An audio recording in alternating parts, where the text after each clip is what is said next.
Bueno, pasaron las elecciones. Antes de hablar de este tema puntual, sobre todo de qué se puede esperar en la economía, como decías vos, déjame que diga una pequeña cosa respecto de un dato que se va a conocer hoy. En realidad, digamos, estamos grabando a las 14:30. Claro. A las 16 va a salir el dato de la inflación. El índice de precios al consumidor nivel nacional, que va a dar el INDEC a las 16 horas. Me gustaría decir una cosa sobre eso. El gobierno espera, y es muy probable que así sea, que la inflación que corresponde al mes de agosto sea menos del 3%. Sí. ¿No es cierto? Sí. Si eso fuera así, digamos, si finalmente fuera 2,7, 2,8, digamos, el gobierno, bueno, lo va a anunciar como una reducción. De esto hemos hablado muchas veces. Argentina lleva 10 meses de inflación por encima del 3% mensual. Lleva al último dato, digamos, es decir, al correspondiente a julio, una inflación de los últimos 12 meses del 51,8%, ¿no? Y lleva en este año, hasta julio, 29,1%. Supongamos que efectivamente se logra bajar al 2,7, al 2,8, digamos, 2,8 en realidad es el mismo número que tuvo hace 11 meses atrás, ¿no? Entonces, con ese 2,8 del mes de agosto, aunque el gobierno lo presente como una mejoría relativa, porque va a decir estábamos en el 4,8, después bajamos al 3, bueno, y llegamos al 2,8, de todos modos ya tendríamos acumulado este año, con el dato si es 2,8, el 32,7% de inflación. ¿Por qué digo esto? Por algo que vamos a decir después respecto de qué espera el gobierno para el año que viene. Y en los últimos 12 meses, con el dato que va a salir, seguiríamos en el 51,8. Así es. Porque coincide con el 2,8 del año pasado.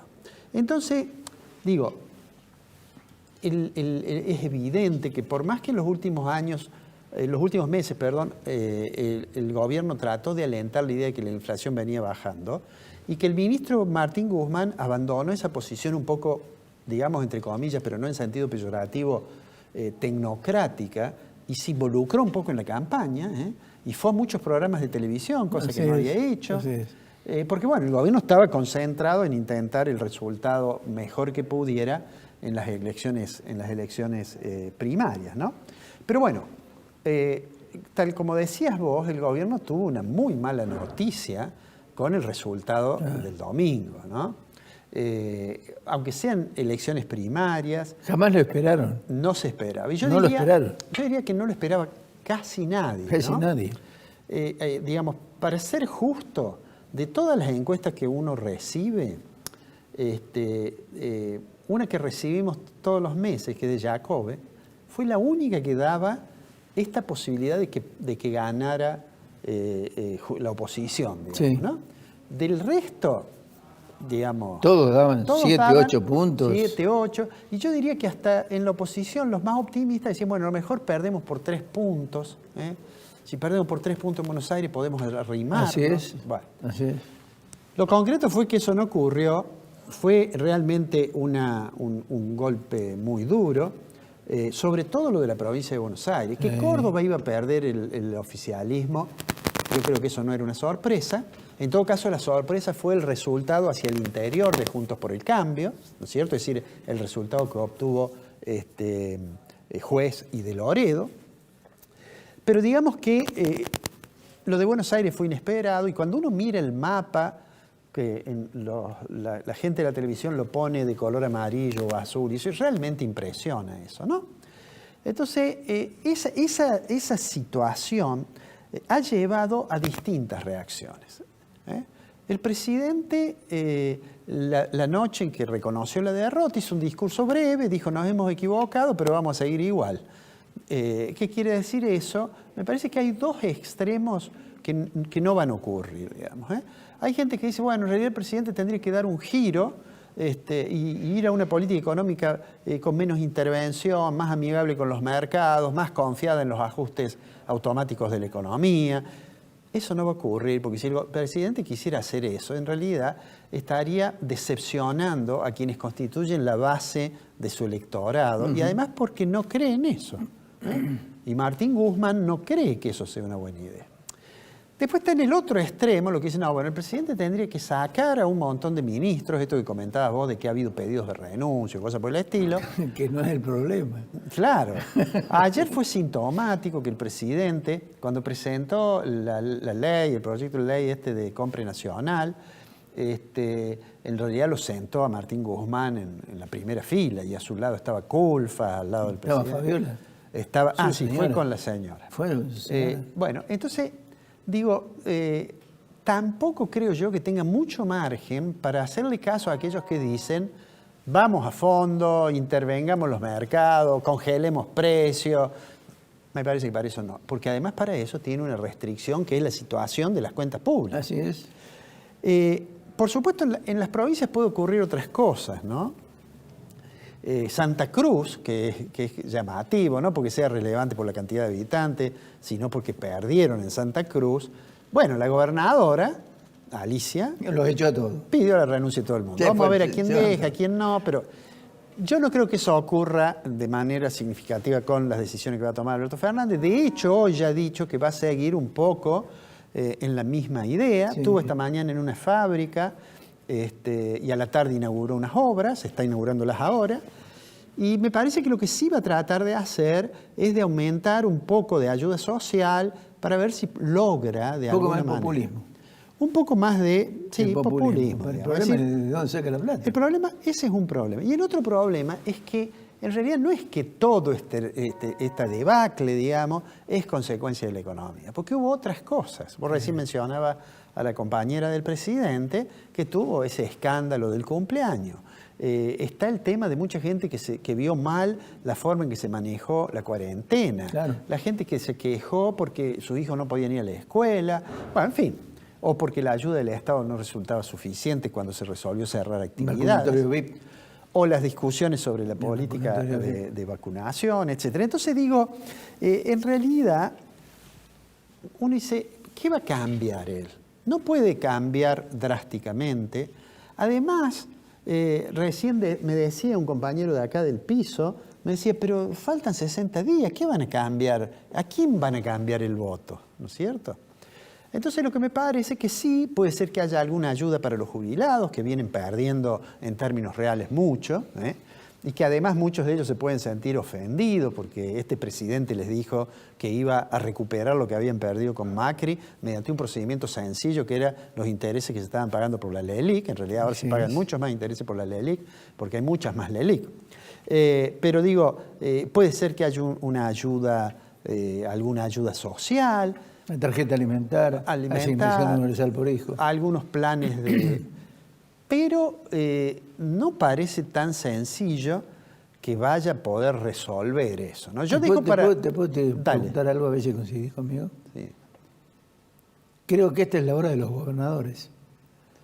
Bueno. De la extorsión de los gobernadores. Es decir, ¿querés ganar?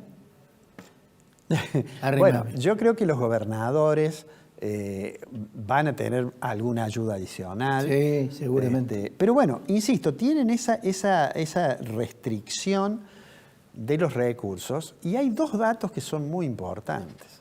No pueden, como alguien dice, van a tirar plata.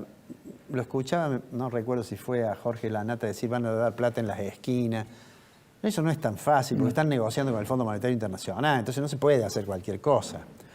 Y por otra parte, mañana presentan el presupuesto 2022. Claro. Y pasado mañana Guzmán tiene que ir a defenderlo al Congreso. A esta hora todavía no se conocen exactamente los datos, pero se han filtrado algunos mails con alguna información respecto de ese presupuesto. A ver. Y en ese presupuesto, hago la aclaración que esto, que es de un colega, puede no ser cierto, pero digamos una persona que está relativamente cerca del gabinete económico.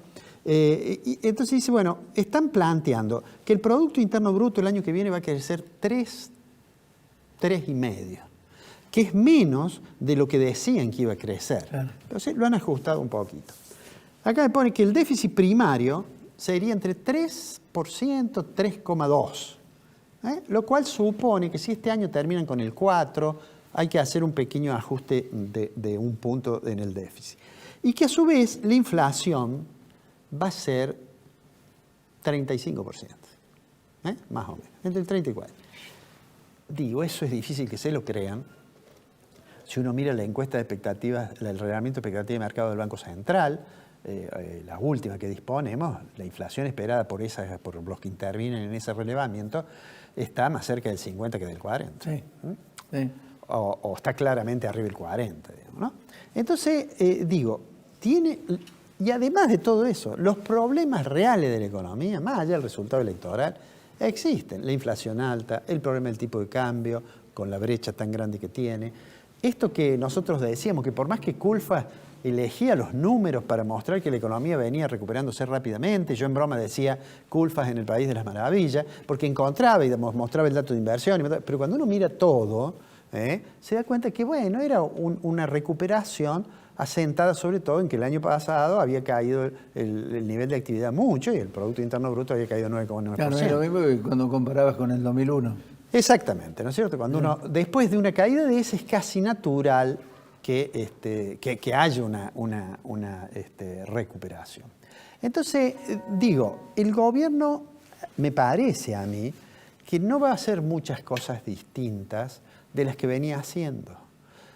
A lo mejor tiene que profundizar alguna restricción adicional o poner algún programa social más, o atender un poco más a los jubilados, eventualmente a los salarios del sector público.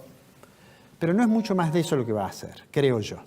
Y hoy leía en un diario que es una voz muy, muy del gobierno, que es el diario Página 12, una nota en la cual la lógica, de la nota es, bueno, está bien, perdimos, pero perdimos en un momento en que mucha gente no fue a votar. Entonces el título de la nota de un señor que se llama Colman es Raúl Colman, elecciones 2021. Los ausentes de las PASO estarán presentes en las generales y podrían cambiar el resultado. Y hace un análisis allí de que en los sectores más cercanos al peronismo hubo menos participación que en algunos que eran más cercanos a Juntos por el Cambio, y que además usa un argumento, termino con esto que me resulta increíble, de un señor que se llama Bachmann, que en el día de las elecciones pasaba unas encuestas que decían que ganaba el Frente para la Victoria, y Bachmann dice, sí, lo que pasa es que llovió mucho, es muy difícil en esa zona, en las zonas más pobres, entonces los más pobres, que son los que los iban a votar, no fueron. Pero escúchame, bailaron. Bueno, bailaron de hecho, y festejaron, y Roberto Navarro nuevamente volvió a decir que ganaba en la provincia de Buenos Aires, como aquella vez dijo, Scioli es el presidente. Y yo creo que lo hace a eso Navarro porque ya pasa la historia del periodismo. Y si no bien, pero pasa. Escuchá, más de 140 millones de mangos de publicidad. Sí, no le va mal. No le va mal. Es bueno tirarla aunque quede en el ridículo de donde no vuelve jamás. ¿viste? Seguro. Pero bueno, digo como síntesis, yo no creo que todo se explique por los problemas de la economía. Los problemas de la economía no los van a resolver en 60 días. Y bueno, dejo a los especialistas en política ver si se puede revertir. Esa frase. Los problemas no los van a resolver. No los pueden resolver, nadie podría en realidad. Esa es la frase. ¿Cierto? Esa frase casi que no me pertenece a mí, sino que me pertenece a uno de los compañeros acá del piso, que cuando llegué me dijo, ¿qué va a hacer estos muchachos? No van a cambiar las cosas en 60 días. Pero bueno, tenemos por delante algunas semanas interesantes para analizar la economía.